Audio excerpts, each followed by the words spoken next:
Bismillahirrahmanirrahim. Assalamualaikum warahmatullahi wabarakatuh. Perkenalkan, saya atas nama Asmaul Husna, kelas 20B, Pendidikan Bahasa Inggris, Universitas Muhammadiyah Bulukumba, ingin mempresentasikan hasil atau tugas, yaitu materi ragam bahasa ilmiah. Baik, kita masuk pada pengertian dari ragam bahasa ilmiah. Bahasa adalah sarana komunikasi yang digunakan manusia untuk saling memahami. Dengan adanya bahasa, terjadilah interaksi. Interaksi ini yang akan menimbulkan sosialisasi sebagai akibat dari rasa paham pada maksud dan tujuan setiap individu. Adapun bahasa ragam ilmiah merupakan ragam bahasa berdasarkan pengelompokan menurut jenis pemakaiannya dalam bidang kegiatan sesuai dengan sifat keilmuannya. Manusia bisa dikatakan sebagai saling memahami apabila mereka menggunakan bahasa yang baku dan dapat dipahami oleh lawan jenis bicara. Dengan adanya bahasa, terjadilah interaksi yang menimbulkan sosialisasi atau kegiatan sosial sebagai akibat dari rasa paham pada maksud dan tujuan setiap individu atau manusia yang berinteraksi. Nah, bahasa ragam ilmiah kemudian merupakan pengelompokan menurut jenis pemakaiannya dalam bidang kegiatan seperti pendidikan, keilmuan, dan praktis, dan itu pun harus disesuaikan dengan sifat keilmuan yang ada. Baik, adapun ciri-ciri ragam ilmiah menurut Bapak Suparno pada tahun 1984 dalam sebuah buku, yaitu pada halaman 1-14, beliau mengemukakan bahwa ada 7 ciri bahasa Indonesia ragam ilmiah, antara lain yang pertama adalah bernalar. Maksudnya bernalar di sini adalah bagaimana bahasa itu masuk dalam nalar atau pikiran setiap manusia atau sesuai dengan logika yang ada. Yang kedua adalah lugas dan jelas. Lugas artinya kita dapat memahami apa yang dimaksudkan dan jelas atau tidak ada hal-hal abstrak di dalamnya. Yang ketiga yaitu berpangkal tolak pada gagasan dan bukan pada penulis. Maksudnya kita bertolak ukur pada gagasan yang ada atau topik utama yang ada dan bukan pada apa yang penulis sampaikan. Yang keempat yaitu formal dan objektif, yaitu bahasa yang digunakan menggunakan bahasa resmi atau formal, dan objektif atau memihak pada satu pihak atau objek yang ada atau memfokuskan pada suatu objek. Yang keempat adalah ringkas dan padat. Maksudnya ringkas dan padat adalah bahasa ilmiah menggunakan bahasa yang ringkas tetapi jelas dan padat adanya. Yang ketujuh adalah konsisten. Konsisten yang dimaksud di sini adalah bahasa yang ada sangat memperhatikan kesesuaian penggunaan kata-kata yang ada. Yang terakhir yaitu menggunakan istilah-istilah teknis. Misalnya dalam bahasa ilmiah kita menggunakan bahasa-bahasa yang belum kita dengar sebelumnya, seperti penggunaan bahasa-bahasa teknis yang ada. Ciri-ciri ragam bahasa ilmiah secara umum antara lain yang pertama, penggunaan diksi yang tepat. Diksi merupakan pilihan kata yang tepat atau penggunaan kata yang sesuai. Penggunaan diksi yang tepat sangat berpengaruh pada kualitas atau kebakuan suatu kalimat. Yang kedua adalah penggunaan ejaan yang benar. Ejaan yang benar dalam bahasa Indonesia adalah ejaan yang disesuaikan dengan ejaan yang disesuaikan, baik dalam bahasa yang sehari-hari kita gunakan maupun bahasa Indonesia resmi.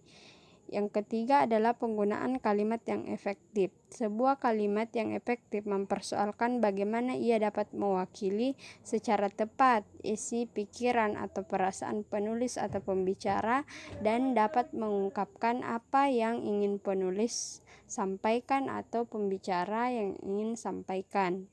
Maka dari situlah kita menyimpulkan bahwa bahasa ragam ilmiah ini sangat memperhatikan bagaimana kebakuan suatu kalimat. Yang terakhir adalah penggunaan paragraf yang padu dan koherensi.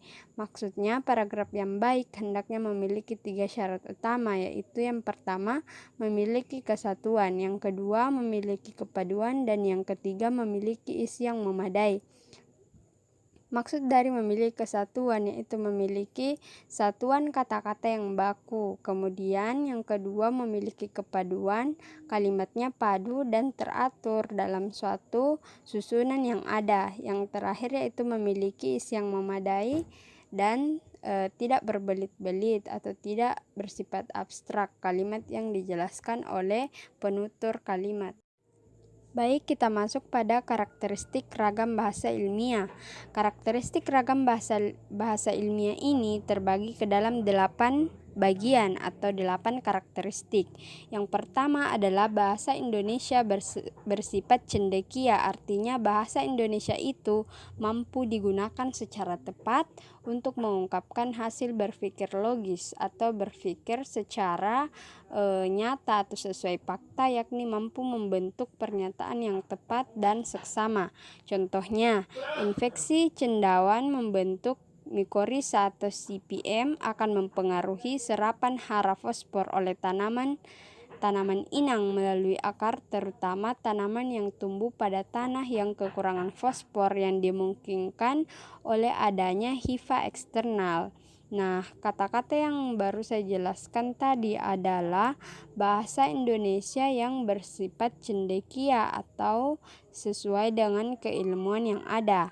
Yang kedua adalah bahasa Indonesia bersifat lugas, artinya paparan bahasa yang lugas akan menghindari kesalahpahaman dan kesalahan menafsirkan isi kalimat yang dapat dihindarkan oleh penulis, baik yang bernada sastra dan perlu dihindari. Contohnya, mahasiswa sering mendapatkan tugas yang berat sehingga kemampuan berpikirnya menjadi menurun. Yang ketiga adalah bahasa Indonesia bersifat jelas, artinya gagasan akan mudah dipahami apabila bahasa itu dituangkan dalam bahasa yang jelas. Kemudian hubungan antara gagasan yang satu dengan yang lain juga jelas. Kalimat yang tidak jelas umumnya akan muncul pada kalimat yang sangat panjang. Misalnya saja kita membandingkan kalimat yang kita baca secara ringkas dan kalimat yang panjang. Nah, yang paling mudah kita mengerti bagi orang awam yaitu kalimat-kalimat yang ringkas. Kemudian yang keempat, bahasa Indonesia bersifat formal, artinya bahasa yang digunakan dalam komunikasi ilmiah bersifat formal atau resmi.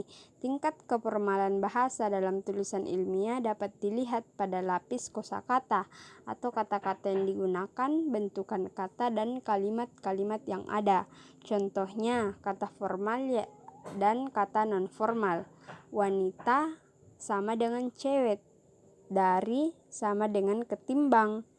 Nah, itulah penggunaan kata formal dan kata non-formal.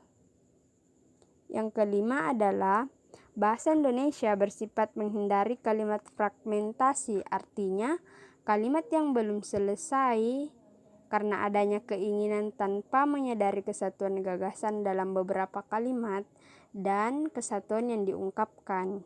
Nah, poin keenam yaitu bahasa Indonesia ragam ilmiah ini bersifat bertolak dari gagasan, artinya penonjolan diadakan pada gagasan atau hal yang diungkapkan dan tidak pada penulis. Implikasinya, kalimat-kalimat yang digunakan didominasi oleh kalimat pasif. Yang ketujuh adalah bahasa Indonesia ragam ilmiah ini bersifat objektif atau mengarah pada suatu objek, artinya sifat objektif tidak cukup dengan hanya menempatkan gagasan sebagai pangkal tolak atau tolak ukur bagaimana dia menentukan suatu objek, tetapi juga diwujudkan dalam penggunaan kata-kata yang ada.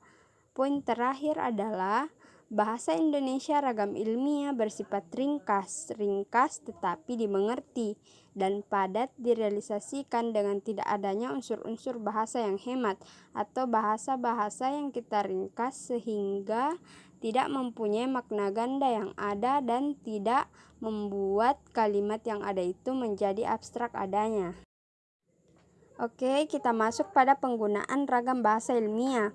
Dalam penggunaan bahasa ilmiah yang disampaikan dalam bentuk karya tulis ilmiah, misalnya sebuah laporan penelitian baik dalam studi, makalah, skripsi, tesis, dan disertasi adalah bersifat formal. Oleh karena itu, ragam bahasa yang digunakan dalam karya tulis ilmiah adalah ragam bahasa baku atau standar. Dalam bahasa percakapan sehari-hari, kita biasa menemukan kolokial serta ketidakpadanan sesuai dengan ejaan yang berlaku.